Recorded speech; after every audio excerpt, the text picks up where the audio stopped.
The patch notes for Wastelanders, today's Wastelanders that came out, and I'm excited, a lot of people are.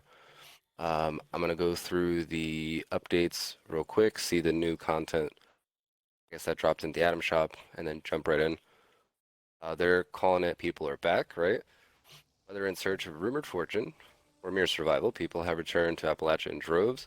Get to know them through the new dialogue system. So again, NPCs in the dialogue system, I'm really excited about. People are definitely coming back to the game to check this out for multiple reasons. Some people didn't really think the game was complete until something like this came in, so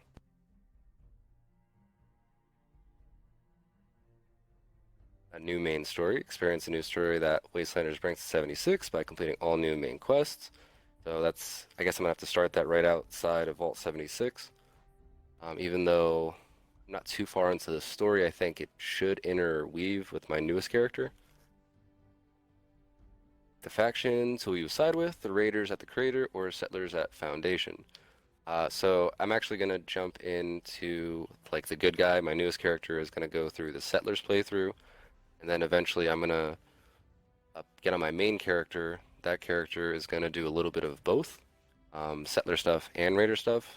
It's almost like I'm gonna hear them out, and then I'm gonna go to my other character, and then that'll be the bad guy. So I will get all different playthroughs. I'll choose all different things, and I'll get a little bit, I guess, more into the character's appearance, and then exactly how they're gonna side into either the raider side or settlers. Then we can recruit an ally. Certain NPCs can live in your camp, help defend it, and offer your daily quest. Some also bring story quests and romance opportunities. So very similar to, at least if you're thinking Fallout 4, people that came from Fallout 4, may have tried to maximize a relationship with a character for like a perk or something like that. So I'm pretty sure that's what we're looking at here. More events and dailies, so that's great, right? Take on challenging new events like Riding Shotgun and Radiation Rumble. So Riding Shotgun, I'm really excited for. Going to, caravan of like the Brahmin going across in the Big Ben tunnel. I'm down for that as soon as that pops up. If I can jump over there, I might check it out, even if it's like I'm new. And let's see how quickly it spawns into the storyline, unless you need to get to a certain checkpoint.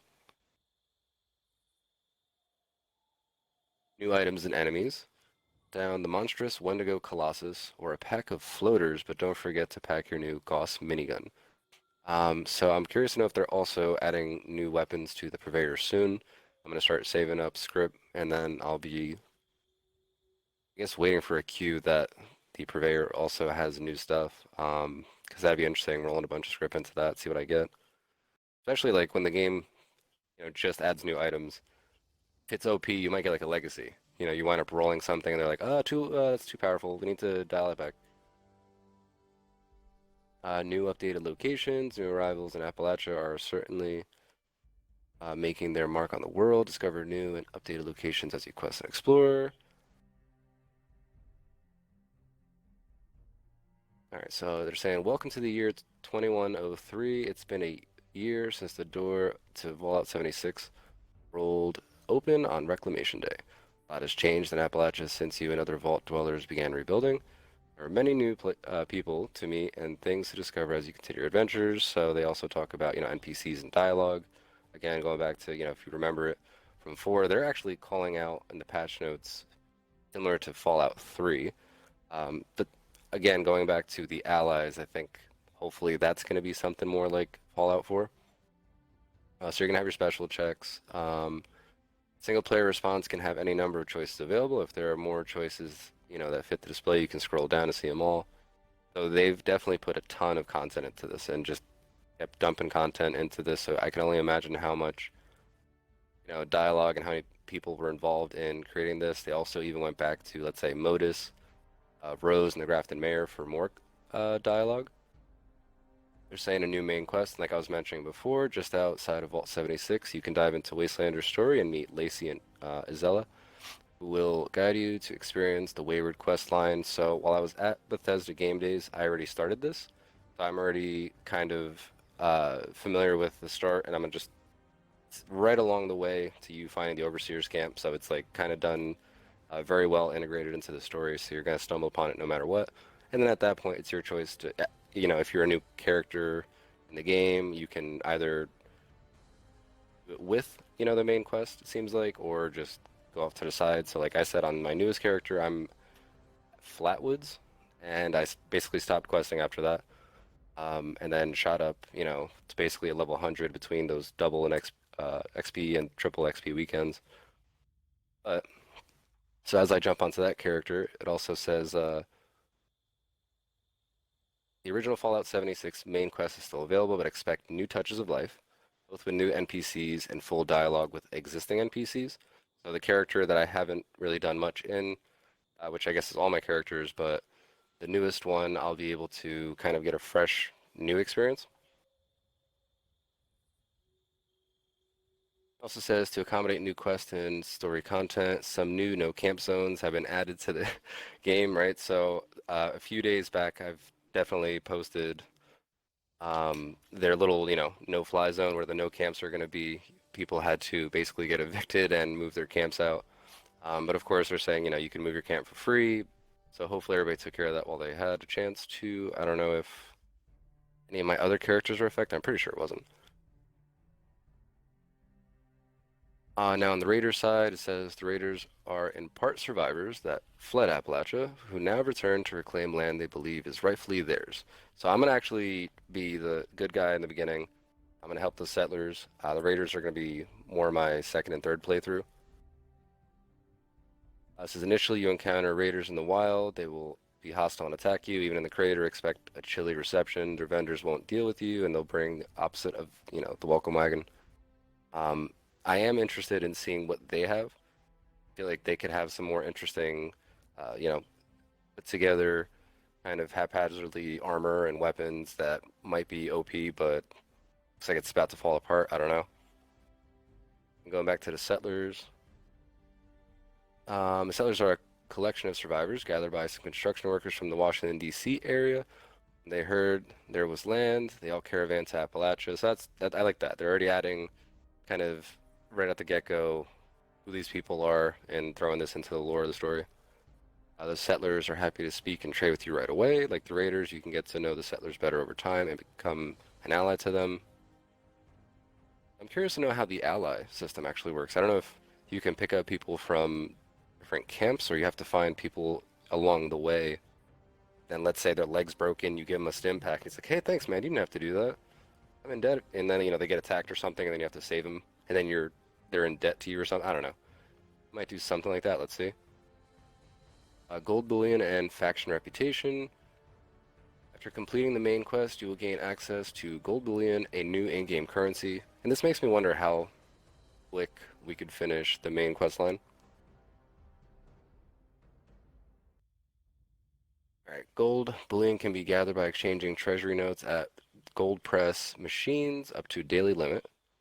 So this is going to be another thing that I was mentioning before. Think of like IV/script rolling. You're going to have your daily limits and you're going to have to kind of repeat things daily to get maybe new plans, new rewards, or just now you're going to be working towards your faction reputation. Treasury notes can be earned from Wastelanders daily quest and by completing public events. Gold bullion can also be purchased directly from a vendor in the Wayward using caps up to a weekly limit. So now caps, in my opinion, the economy just got a little bit more leveled out because people actually want to spend more caps now. There are 3 gold bullion vendors, one at Creator, one at Foundation, another in a location you'll unlock during the main story. Each vendor will offer you a different set of new Wastelanders items in exchange for gold bullion. Again, I'm going to have to see if I can just dump a bunch of caps into that right away. Faction reputation, some of the Wastelanders gear is only available as you become friendlier with settlers and raiders. Throughout the new reputation system, gain reputation with these factions by completing story quests for them, making in-game decisions, and by doing their daily quests. Seems pretty straightforward. Items you can get in this way include weapons like the Gauss shotgun or Gauss minigun. So I'm gonna, I guess, take note of the Gauss minigun. This character that I'm playing on is heavy gun, so Camp items like farmable tiles and even the yummy Appalachia treat pepperoni rolls. Interesting. So we're gonna be able to make that soon as we unlock that. Allies, another exciting addition to Wastelanders. Allies are NPCs you will encounter in the world who can move into your camp, help protect it, and keep you company. Allies also provide adventuring opportunities through daily quests they offer. That's interesting. So I guess depending on who you pick as well, you might be able to gear your kind of like playthrough, or let's say you have somebody, this is going to have to be done through testing, but let's say you have somebody who's a little more aggressive, maybe their quests, have you go out there and kill something as opposed to somebody that's maybe like more passive, or somebody that, I don't know, let's just say looks like a scientist and they want you to go collect resources, or I don't know, blood samples. So just to kind of think of that in the back of your mind, what could this actually mean? Let's see, two of the allies are unique. Both have mini quest, line, romance, opportunities, and offer the chance to really get to know some interesting characters. It says two of the allies are unique. So what does that mean? All the other allies are just copy and paste. Once you reach level 10, strike out to the ash heap or the mire in order to meet them. Okay, so I guess maybe it is just two. It's curious though. It says two of them. So could there be more? And they just kind of, I don't know. I don't know what that means. Repeatable events and daily quest. Event riding shotgun. Again, I want to do this as soon as possible. Riding shotgun is a new event at Big Bend Tunnel East. At this point, you have to basically protect caravan as it's going through, and also collect stuff along the way that they might have lost on their first time. So like the story for that is, they were got attacked, and then can you go back through here, help us find what we dropped, and safe passage basically. And then Radiation Rumble. Radiation Rumble is a challenging new public event that will appear on the map at Emmett Mountain Disposal Site. A group of scavengers have set their sights on mining the precious ore found deep within Emmett Mountain Disposal Site, but they've been backed into a corner by treacherous, glowing creatures. So now, if you want more of like as opposed to be a slower paced, and then all of a sudden, waves of things are attacking you in Big Bend Tunnel, maybe now you're going to have more of a horde mode, kind of like a little bit more intense. So we'll definitely check that as well. Balance your time between defending the scavengers and venturing out. Help them mine ore, and they'll give you a stake in the profits. But remember to wear your hazmat suits. Okay, high radiation zone.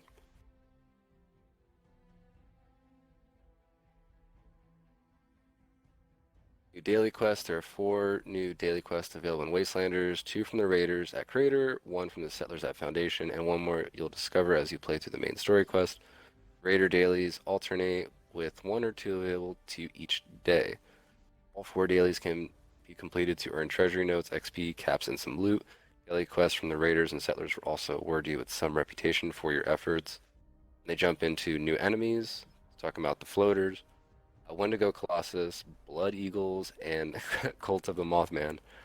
Let's see, so floaters, the returning creatures from the previous Fallout games, come from in three variations: Flamer, Freezer, and Chomper. They aren't particularly tough, but when they swarm in with their super mutant brethren, they can really change the battle. The Wendigo Colossus, so I've already seen a little bit of a preview of people fighting that, basically in the same area as the Scorch Beast Queen. I'm curious to know like if you can alternate between both of them, or maybe one of them one at a time. The elusive Wendigo Colossus is a terrifying monster rumored to only rear its head in areas hit by atomic fire. They're seriously tough, and even a hardy adventurer will find it challenging to square off with one alone. If you plan to hunt down a Wendigo Colossus, bring friends, lots of them. Blood Eagles, bloodthirsty and cruel. The Blood Eagles are a group of human miscreants ruled by chems who treat the wasteland like their personal playground. Even more frightening are their numbers. Band of Blood Eagles have sprung up through Appalachia, so keep your weapons close and be ready to defend yourself. So that's interesting. More like aggressive people attack you. I'm curious how much dialogue they have, or do they just yell because they're all chemmed up. Cult of the Mothman. I'm very intrigued with this one. No one is quite sure what these mysterious cultists are up to, but they've recently begun inhabiting a few existing locations in Appalachia. Stay on your guard. If you encounter these cultists in the wild, do be sure that they won't let you or anyone else get in their way of their rituals. For new and updated locations, we created a number of new locations that you'll discover, such as Watoga Underground, the Deep, the Wayward, New Blood Eagle, and Mothman cultist camps and more. Additionally, there with the return of people to Appalachia, many have already left their mark on the world. So again, them talking about after a year of the vault door being open, people are moving back. It's having an effect on the game. It's changing. This is one of those elements of the game that I'm kind of excited for the future. In another year from now, are they going to, let's say, make it another big change where it's like either the settlers are winning or the raiders are winning, and it's like, come on, settlers, we need to fight back. They've taken too much land, and I don't know. Like, I'm gonna be very optimistic. Um, the game started off by saying, what, we need to rebuild more than just walls. We need to rebuild hearts and minds and all that good stuff. All right, well, it's been an interesting road because now we're supposed to kind of rebuild hearts and minds, right? Like this is now where we're supposed to have either the settlers' backs or the raiders' backs, and you have to kind of ally up with people. And again, if you want to change hearts and minds and all that, um, it comes with this whole faction system. So I'm kind of curious to know how much will this evolve into the future as well. Now that they have this kind of, piece of the game in it, will it expand? Will it lead into other factions joining the game? More of a refinement of the Enclave, more of a refinement with Brotherhood of Steel. So again, these are just questions that I keep in the back of my mind that I'm gonna keep bringing up throughout me streaming this and me going over these types of things.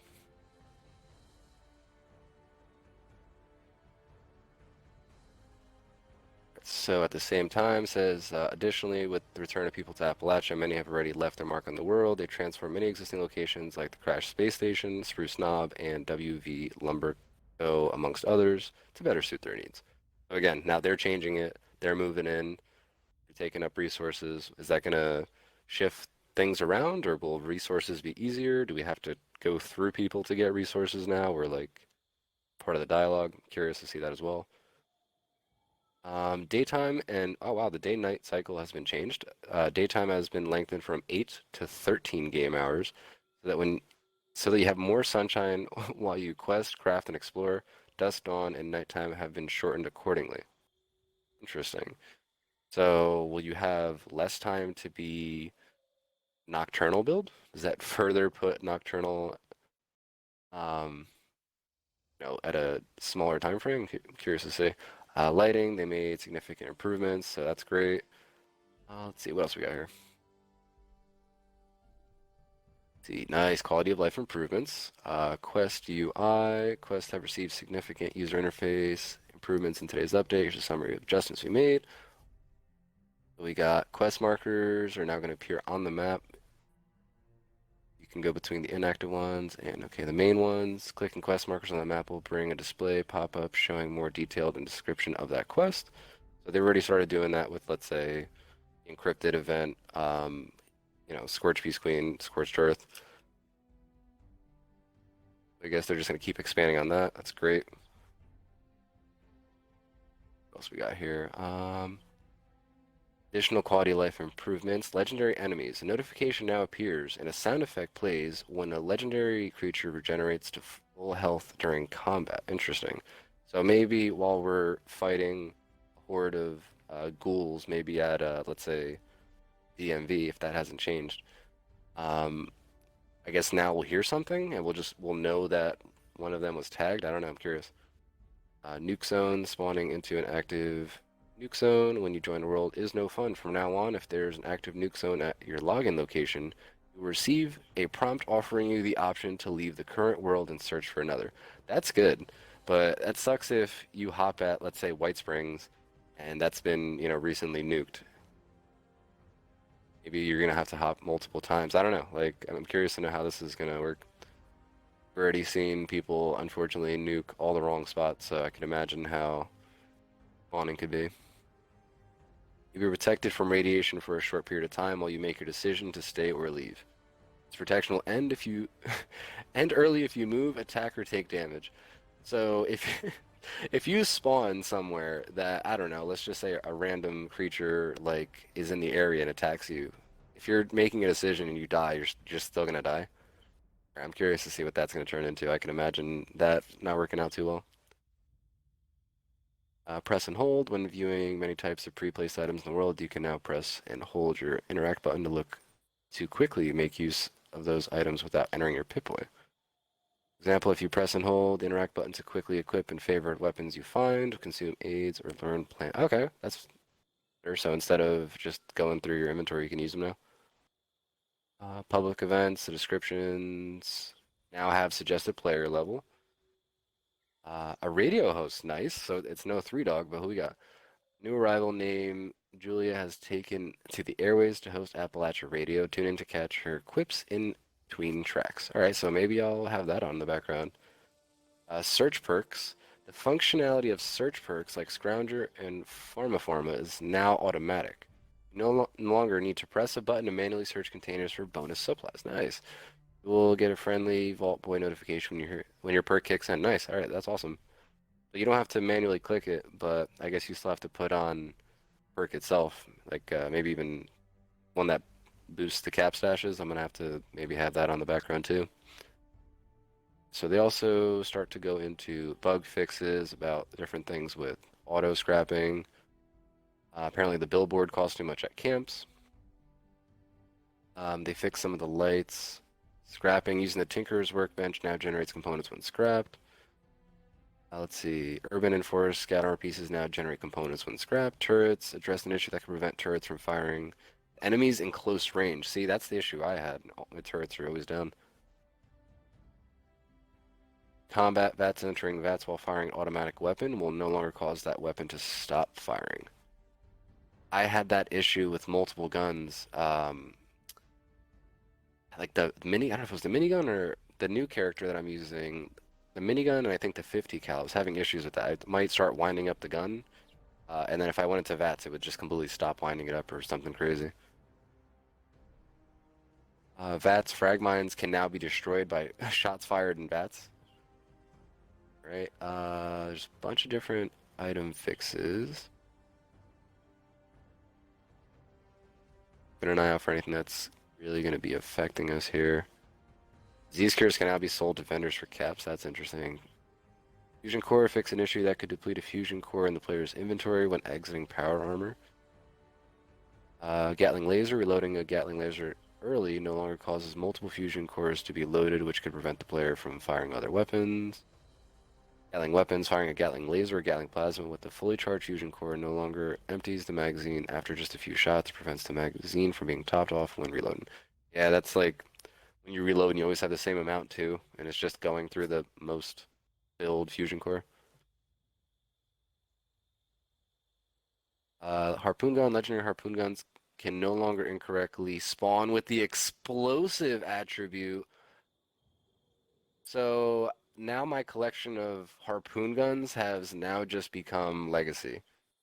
And my quad explosive harpoon gun, I'm pretty sure just went up in a lot of price too. That's good to know. Handmade rifle, the Stinging Magazine mod no longer holds more ammo than intended and now has an ammo capacity of 25. But going back to the harpoon gun, damn, I regret not buying more harpoon guns now. Legendary armor, Solar and Thorns armor can now correctly spawn with the unyielding legendary attribute. Interesting. Legendary weapons. The 250 damage resist perk now is fixed, so that's great. A lot of those weapons are fixed, and I mean, a lot of people didn't even know about that bug. Magazines. Let's see. Tumblers today now correctly grants the player the ability to find extra bobby pins. Okay. Meat hook now only benefits from the unarmed perk and no longer incorrectly affected by one hand melee perks. So now the meat hook has now gone down in value. It's funny because I just found a couple of really good meat hooks too. Yesterday, what? Berserkers, faster swing speed, strength. Berserkers is kind of whatever, but their two are nice. Also, anything else here? The shovel now correctly benefits from two-handed melee perks. Interesting, so that wasn't working before. Stranglerheart Power Armor. Acid attacks from player wearing Stranglerheart Power Armor no longer cause performance issues or crashes. That's awesome. This fix resulted in multiple adjustments for Strangleheart, acid, attacks, and damage. You can learn about those changes. Okay, so there's an article there. That's great because how many times did we have issues in DC at the Scorch Beast Queen because of somebody with that armor? Power armor chassis with Strangleheart pieces equipped can no longer be dropped. All right, so anybody that spent a bunch of power, money on the power armor, there's now. A Tesla rifle is now correctly categorized as an energy weapon in workbenches rather than a heavy weapon. Action Hero, the Cold. Okay, so that's just a paint. Fusion cores, ultrasight plasma cartridges. Alright, mutations. Carnivore now correctly doubles the benefits of consuming prepackaged meats like cram and Salisbury steak. Herd mentality fixed an issue that prevented players with herd mentality from sharing perks despite having enough points in charisma. Other perks we got going on here. Butcher's Bounty can now correctly trigger when searching dead hermit crabs. Crackshot description correctly to state that the perk's benefit applies while aiming down sights rather than while sighted. Long shot. Yeah, that was corrected to now say again while aiming down sights rather than while sighted. Luck of the Draw can now correctly trigger when firing the Gatling Plasma, Gatling Laser, and automatic weapons. Okay, interesting. So that actually will start helping us fix our weapons over time. Luck of the Draw, fix an issue that prevented fanfare from appearing on screen when Luck of the Draw rank 2 triggered. And perk sharing now only considers a character's base charisma. Bonus charisma provided by chems, gear, perks, and other effects no longer incorrectly count towards perk sharing. Fortunately, my character that has like 3 charisma, my other character has 6 charisma, can no longer share, uh, anything like inspirational or something else I might be sharing that's rank 3. So that fake 9 does not count anymore. Good to know. Alright guys, I'm going to be sharing stuff less because I'm not going to start shifting my points around to charisma. Quests and events. Always vigilant. The quest timer has been reduced from 30 minutes to 15 minutes, and a 2-minute timer has been added to repair rover. Copy Squatter no longer restarts every time a player logs in if they haven't already completed it that day. Logical balance. Amy's note now remains in the player's inventory after completing the quest. There are a couple of miscellaneous fixes they got going on there. UI's got a couple fixes as well. Compass location markers and the compass now more consistently match their orientations in the game world. I've had issues with that where I'm like running towards something and then I check like the map and it's like I'm not really running towards it. Fanfare notifications have been fixed. Number of caps earned now correctly appears on the screen after completing a quest or event. A couple other things. Vending and trading. Players can now sell up to items for 30k caps through their vending machine or direct trade. So instead of that 25k cap in the trade, I don't know why that took this long. Do you revive, diluted, or super? Wow, revive. Diluted and super stim packs can now be used to revive down players. That's awesome. So now I don't need to hang on to a bunch of normal stims. I can just make a bunch of diluted stims with that and then also use that to heal people. Because mostly hang on to normal stims just so I can revive people. Settings, the world radio's volume slider and audio settings menu now correctly affects the jukebox audio. And then some social large friend lists have been optimized. Players should no longer experience in-game hitching as a result of having a very large friends list. Other social fixes, workbenches, pressing exit confirmation button when leaving a workbench no longer causes the player to immediately enter workbench. All right, so that's a great way to end that.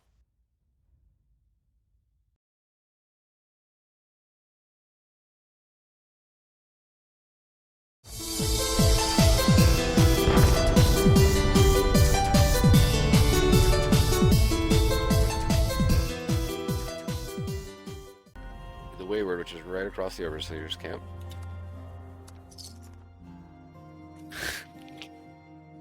Joe, thank you for this.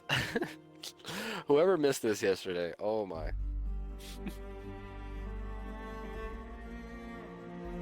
At least you're in school. This is the second day of Power Armor School.